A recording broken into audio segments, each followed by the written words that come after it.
Uric acid నార్మల్గా మన బాడీలో ఫామ్ అయ్యే ఒక వేస్ట్, అది కిడ్నీలు దాన్ని రెగ్యులర్గా తీసేస్తూ ఉంటుంది. సో ఇప్పుడు ఎప్పుడు పెరుగుతుంది అంటే ప్యూరిన్ మెటబాలిజం ఎక్కువైపోయింది, అంటే కావాల్సిన మోతాదుని మించి ప్రోటీన్ తీసుకుంటున్నారు, ప్యూరిన్ రిచ్ ఫుడ్ తీసుకుంటున్నారు. ప్యూరిన్ రిచ్ ఫుడ్ అంటే మళ్ళీ మాంసం, సీ ఫుడ్, ఇవన్నిట్లో ప్యూరిన్ ఎక్కువ ఉంటుంది. సో వీటిని తీసుకున్నప్పుడు బై ప్రోడక్ట్ లాగా యూరిక్ యాసిడ్ ఫామ్ అవ్వడం చూస్తున్నాం.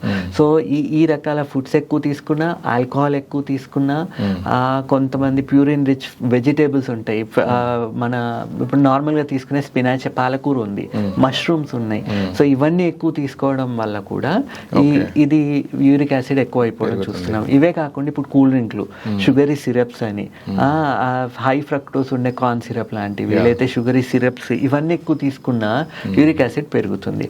సో సాధారణంగా యూరిక్ యాసిడ్ పెరిగినప్పుడు బాడీ దాన్ని తీసేయలేకపోతుంది అన్నప్పుడు ఇది వెళ్ళి డిపాజిట్ అయ్యే ఛాన్సెస్ ఉంటాయి. జాయింట్స్ బేసిస్లో డిపాజిట్ అవుతుంది, బోన్స్లో, జాయింట్స్ బేసిస్లో.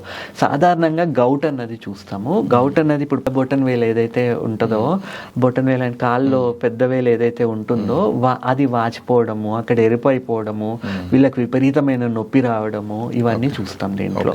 సో వీళ్ళు ఇవన్నీ ఉన్నాయి. బొటన్ వేలు నొప్పి మొదలైంది అనగానే వీళ్ళకి ఫస్ట్ రావాల్సిన డౌట్ యూరిక్ యాసిడ్ ఏమన్నా పెరుగుతుందా.